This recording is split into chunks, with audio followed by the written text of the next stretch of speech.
I've interviewed hundreds of successful leaders, founders, entrepreneurs, and celebrities, and they've all had one thing in common.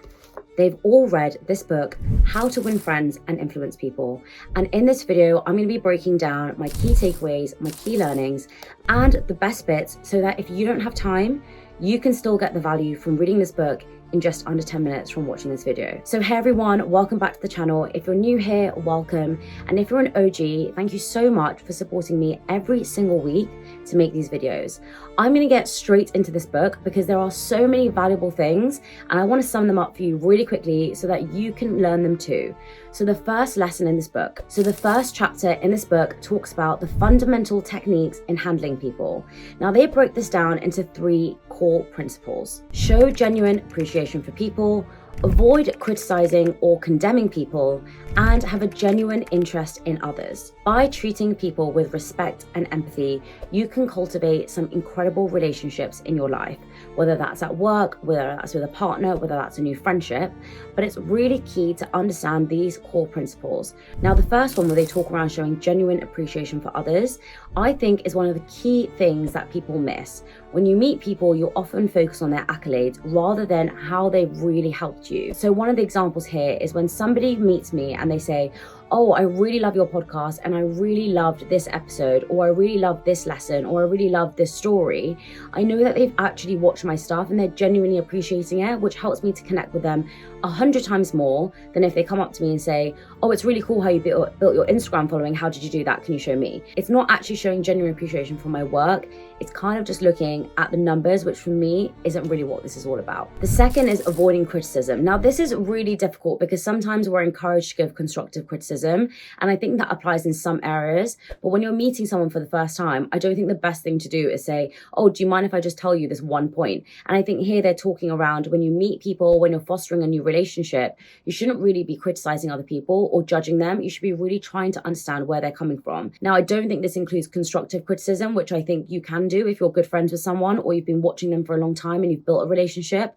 I think this is really important just for new relationships. And the third point is about really fostering an interest in others. What can you learn from them? How can you actually understand them a little bit more and show a keen interest in what they're doing rather than looking at on the surface stuff? So this first lesson is a kind of fundamental basis of how to build a good relationship with someone. Now, the second chapter talks about 6 ways to make people like you. Now, I'm not talking about being a people pleaser and, just doing what everyone else wants you to do, but there are some small things you can do when you're meeting somebody for the first time that you can actually make them like you instantaneously. Being genuinely interested in other people is the first principle, and it is so important to actually be interested in what they're saying. Now, I think this correlates very well to the second one where he talks around smiling.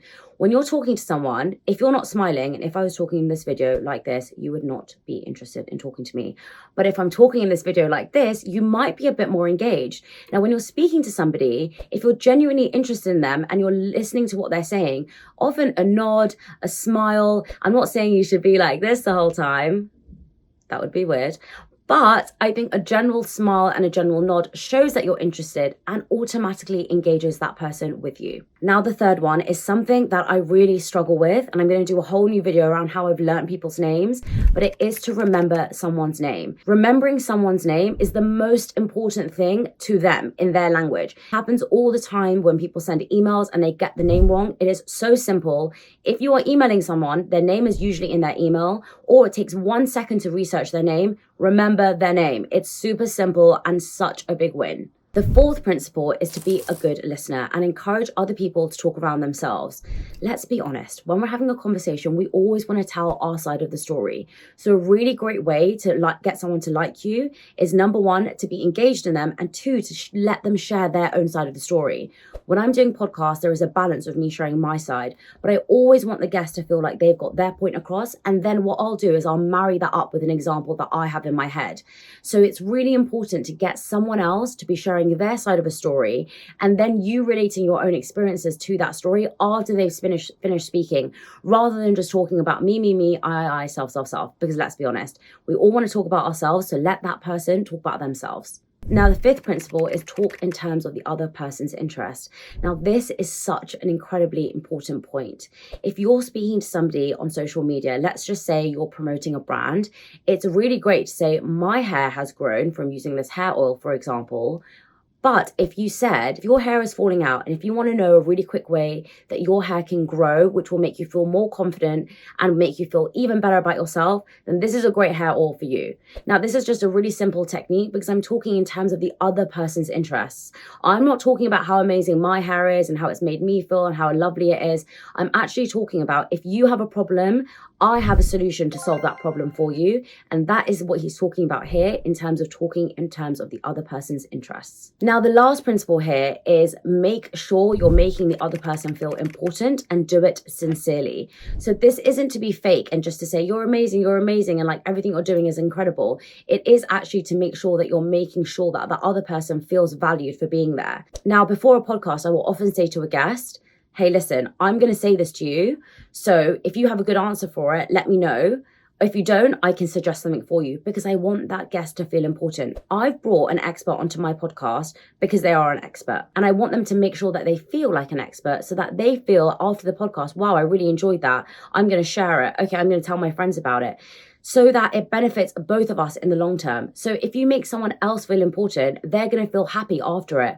Whilst if I actually just called a guest out and didn't prepare them for it before, they might feel really resistant and hesitant. They might not give their best answer. And guess what? The podcast is not going to do well. And they're not going to want to share their experience. So what's the point in that? So whilst my podcast is controversial and I ask really hard-hitting questions, I do prep the guest and make sure they know that before the episode. Part 3 is a long one, and I'm not going to lie, I disagree with the first principle because it says the only way to get the best of an argument is to avoid it. Now, I do agree with what he's saying here in terms of if you don't want to get into an argument, then you should avoid it. But I do also talk around healthy confrontation and having conversations with people because if there is a problem, you do want to solve it and therefore you should raise it. But here I think he's really talking around if you don't want to have an argument, then don't have one because you never need to. And I guess I kind of do agree with that because he's talking around you shouldn't have a debate, you should have a dialogue. So actually I do agree with that. I take that back. The second point is the one that I've learned the most from, and it is to show respect and never ever say you're wrong. Automatically, whether that person is right or wrong, if you tell somebody they're wrong, they are not going to like it. So the worst thing you can ever say to someone is you're wrong. You can say, look, I just wanted to raise this in a different way, or, I just wanted to give you a different perspective, or, that's really interesting. I heard about it in this way, but maybe I'm wrong.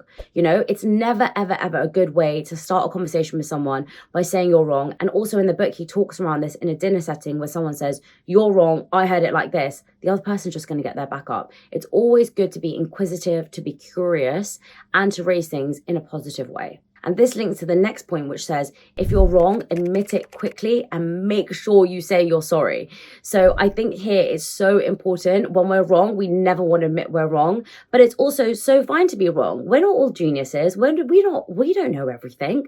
Why do we think it's weird to say, oh, I'm actually wrong about that. Oh, I actually got that wrong. Just say you're wrong. Who cares? And it's going to make you 100 times more likable to the person sitting next to you. Now, this, like I said, there are so many more principles here that I love and I agree with. But if I explained every point, we'd be here all day. So let me just summarize them for you quickly. Number 4 is begin in a friendly way. Number 5 is get the other person saying yes, yes immediately. Number 6 is let the other person do a great deal of the talking. This is why we have 2 ears and 1 mouth. Number 7 is let the person believe that their idea is his or hers. And I think this is really great for organizations to learn. Number 8 is to always try and see things from the other person's point of view. Number 9 is be sympathetic with the other person's desires and ideas. Number 10 is appear to nobler motives. Number 11 is dramatize your ideas. And number 12 is throw down a challenge. Now, this can all seem a bit controversial, like what's happening? The first one said throw down a challenge. The first one said don't get into an argument.